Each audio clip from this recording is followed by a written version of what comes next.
Kyrylo, nice to meet you again. Thank you very much for having me again. So it's about that time we need to talk what's next for Binance in Romania, the most used central exchange for crypto users, let's say, in the country. There's a lot happening for the end of 2024 and the beginning of next year.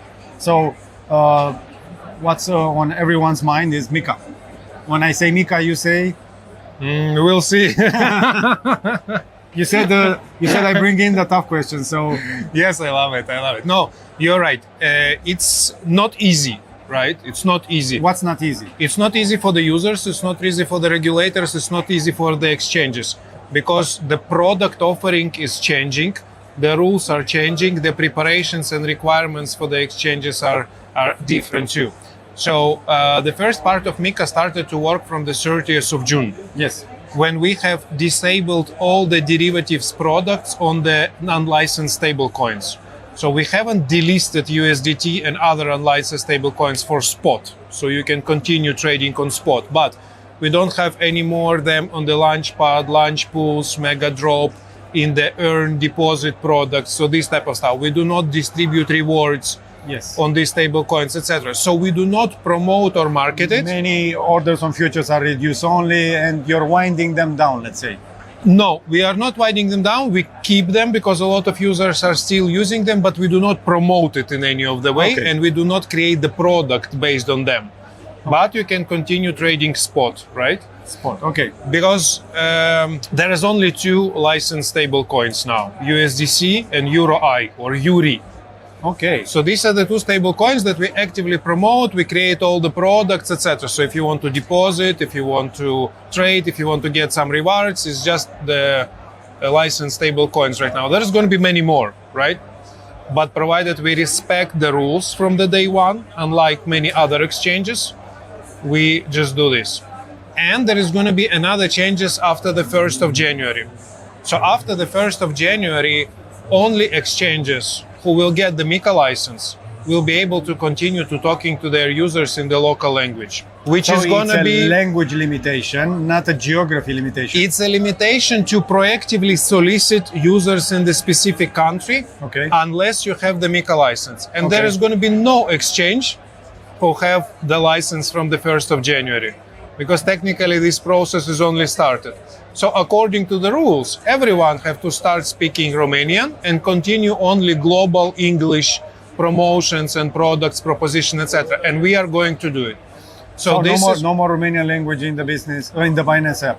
Short term, after the 1st of January, until we get the MiCA license. Okay. We have the best regulatory team working on that. We applied in the different places.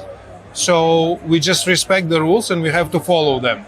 So short term, the local events, local language, local sponsorships, partnerships will not be available according to the MiCA rules. Okay. But we will not delist any other stable coins or coins from our platform.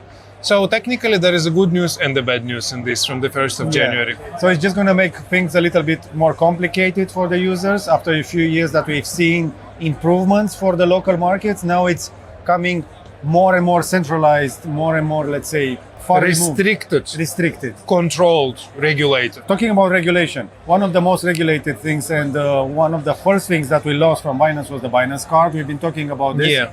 But we can see other central exchanges operating in Romanian market, offering cards as we speak. One of them just the other day launched a debit, a prepaid card. What about the Binance card? We know that this is a problem and we know that there is a gap in our product offering, but the same, we will be able to introduce it as soon as we get the MiCA license. So there is another preparations going on as a separate flow to renew the card.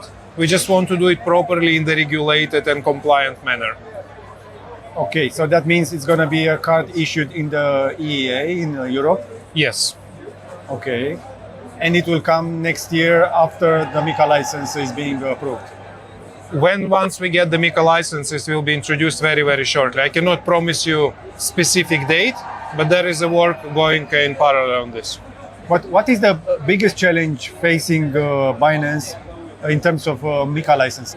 I would say to limit the product services because in order to provide all the services in the market, you need to have three types of licenses. So you need to have MiCA for spot, you need to have MiFID for the futures, and you need to have EMI license for the payment services like fiat, on-ramp, off-ramp. So the main challenge is that there is no ideal regulation that are giving all these three licenses as the package or the best offering. So we are still deciding what is the best we get all this license to as soon as possible provide these compliant services to our users. So what is your recommendation to Binance users in the Romanian market? How should they approach this time? Spot and chill, wait and see, just use it as usual and it's going to be fine? What's the best way to do it? So for the Romanian users at Binance, nothing going to be changed, except we will not be able to work with them as close as possible for this short period of time. I don't know, 3, maximum 6 months. But we have all our teams on standby. We just need to do the right thing. So again, from the product, services, quality, security, different products availability, nothing will change. It's just us, we will not be able to communicate as we did before. Do you think it's a challenge that MiCA overlaps with finally the start of a bull run for, let's say, BTC and the alts? No, I don't think it's that connected. It's actually vice versa. No. But it's overlapping, so it's going to make things a bit slower and more complicated as we go into the next cycle. No, I also don't think so too, because this regulation, it will limit the product offering from one side, make exchanges life a little bit complicated because much more resources need to be spent on compliance. But it will make the integrations with the Web2 services much faster and easier. Because as soon as crypto is regulated, the guys like banks, financial services providers, different other apps, social network, taxi sharing, they will be integrating very, very easily. So we hopefully will be able to get the Web3 to our Web2 users faster and more easily. So the banks won't be able to say no just because they want to say no. They'll have to work with you. No, they will want to work with us because they are saying no, not because they don't want to. They clearly understand the business value, but because they just afraid of the sanctions from the regulator of working with high risk, because crypto is still high risk.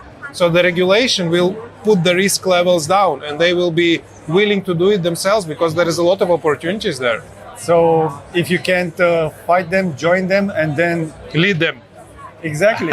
So that's the way to do it. Kyrylo, thank you so much. That's a great update. Thank you very much for having me. I hope this helps for not only the Romanian market, but for the people in your region. You're handling quite a big region. You're a very busy person. So again, thank you for taking the time here at Binance Blockchain Week. And we'll see you for the next one. Thank you for coming. Thank you.